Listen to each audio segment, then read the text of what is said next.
நடிகர் விஜய் எதிர்காலம் குறித்து அவரிடமே கேளுங்கள் என்று விஜயின் தந்தை S.A. சந்திரசேகர் கூறியிருக்கிறார். சனி பிரதோஷத்தை ஒட்டி திருவண்ணாமலை மாவட்டம் ஆரணி காமேட்சீஸ்வரர் கோவிலில் சாமி தரிசனம் செய்த அவருக்கு கோவில் நிர்வாகம் சார்பில் பூரண கும்ப மரியாதை அளிக்கப்பட்டது. விஜயின் தந்தை கோவிலுக்கு சாமி கும்பிட வந்ததை அறிந்த ரசிகர்கள் ஏராளமானோர் கோவில் முன்பு குவிந்தனர்.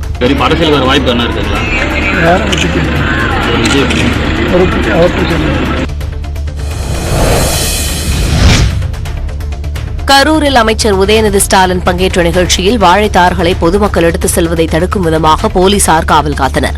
கரூரில் தமிழ்நாடு அரசின் சார்பில் சுமார் 267 கோடி ரூபாய் மதிப்பிலான நலத்திட்ட உதவிகளை வழங்கும் விழா நடைபெற்றது. அமைச்சர்கள் உதயநிதி ஸ்டாலின், செந்தில் பாலாஜி உள்ளிட்டோர் இதில் கலந்து கொண்டனர். நிகழ்ச்சியில் ஆங்காங்கே பிரம்மாண்டமாக வாழைத்தார்கள் கட்டப்பட்டிருந்தன. இவற்றை நிகழ்ச்சியின் இறுதியில் யாரும் வெட்டி எடுத்து சென்று விடாதபடி போலீசார் காவல் காத்த சுவாரஸ்ய சம்பவம் அரங்கேறியது.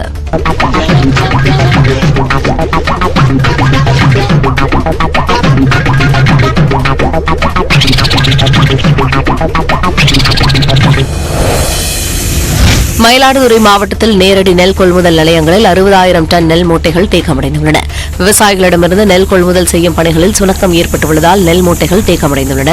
எனவே நெல் மூட்டைகளை லாரிகளின் மூலம் ஏற்றி அரவைக்கு அனுப்புமாறு அப்பகுதி விவசாயிகள் கோரிக்கை விடுத்துள்ளனர். நெல் மூட்டைகள் தேக்கமடைந்துள்ளதால் புதிதாக யாரும் நெல் கொள்முதல் செய்ய முடியாத சூழல் உள்ளதாகவும் விவசாயிகள் தெரிவித்துள்ளனர்.